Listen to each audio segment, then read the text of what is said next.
ગોંડલમાં જે પ્રકારે આમ આદમી પાર્ટીના નેતા જિગીશા પટેલ છે તે આક્રમકતા દાખવી રહ્યા છે વિરોધીઓ પર, આવી જ આક્રમકતા તેમણે જૂનાગઢમાં દાખવી છે અને વિરોધીઓ છે તેમને પડકાર ફેંક્યો છે અને ગોપાલ ઇટાલિયાના મત વિસ્તારમાં તે ફરી પણ રહ્યા છે। વૈષ્ણવજન તો તેને કહીએ જે પીડ પરાઈ જાનાને રે। નમસ્કાર, આપ જોઈ રહ્યા છો નવજીવન ન્યૂઝ અને હું છું આપણી સાથે તોફિક ગાંચી। ગોંડલની કાયદો વ્યવસ્થા ગુંડા રાજને ખતમ કરીને જંપીસા શબ્દ ઉચ્ચારી ચૂક્યા છે આમ આદમી પાર્ટીના નેતા જિગીશા પટેલ અને અનેક વખતે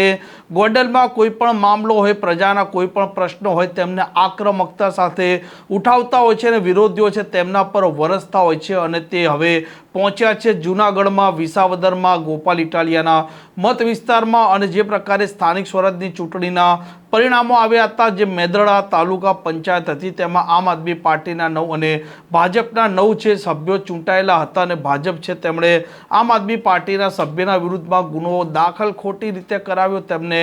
જેલ ભેગા કરાવ્યા તેવા આરોપના સાથે જિગીશા પટેલ છે તેમણે વિરોધીઓ છે તેમને આકરો જવાબ આપ્યો છે, કેમ કે આ બગડુના સંજયભાઈ છે તેમના પર પોલીસે ગુનો દાખલ કર્યો હતો।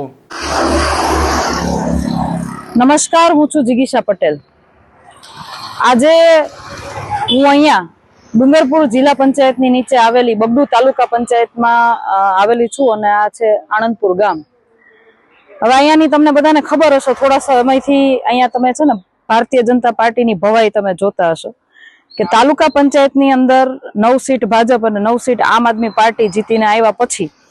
તાલુકાના પ્રમુખ પદે બેસાડવાની જ્યારે પ્રમુખ પદની વરણી કરવાની જ્યારે વાત આવી ત્યારે ભારતીય જનતા પાર્ટીના નેજા હેઠળ તંત્રએ ક્યાંક ને ક્યાંક અમારા આમ આદમી પાર્ટીના સંજયભાઈ પાઘરારને ખોટા કેસમાં ફસાવી અને એની ઉપર ખોટા કેસ કરી તેને જેલ હવાલે કરેલા છે। આ બધી ઘટનાક્રમ જોતા તમામ લોકો સમજી શકે એવી ઘટનાક્રમ કે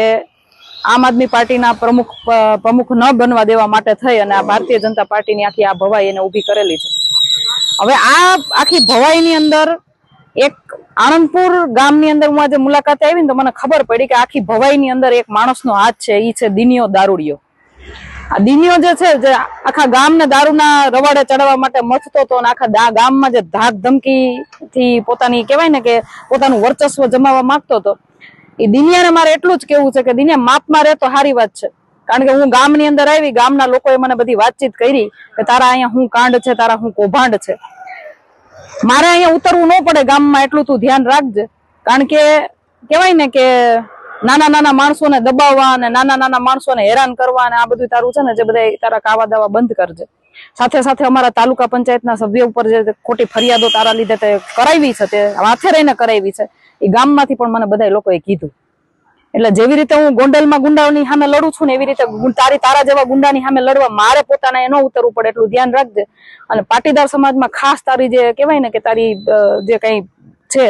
નાટકો તું જે કરે છે પાટીદાર સમાજને દબાવવાના, એટલે હું પાટીદારની દીકરી તરીકે કહું છું કે મમ્મી છે ને કઈ બંગડિયું નથી પહેરી, સીધી રીતે હાલીએ છીએ, સીધી રીતે રહીએ છીએ તો સીધી રીતે રહેવાનું કરો।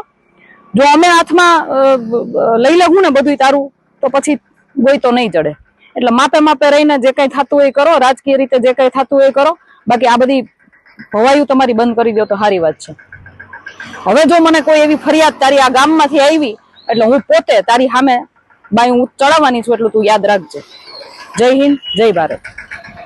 આમ જિગીશા પટેલનો આક્રમક અંદાજ છે તે તેમના વિરોધીઓ છે તેઓના અંદર ડર પેદા કરતો હોય છે અને જિગીશા પટેલ તેમના વિરોધીઓ પર બેફિકર થઈ વરસતા હોય છે અને તેમના ધજાગરા પણ ઉડાડી દેતા હોય છે। આ પ્રકારના સમાચાર માટે નવજીવન ન્યૂઝ ચેનલ સાથે જોડાયેલા રહો। નમસ્કાર।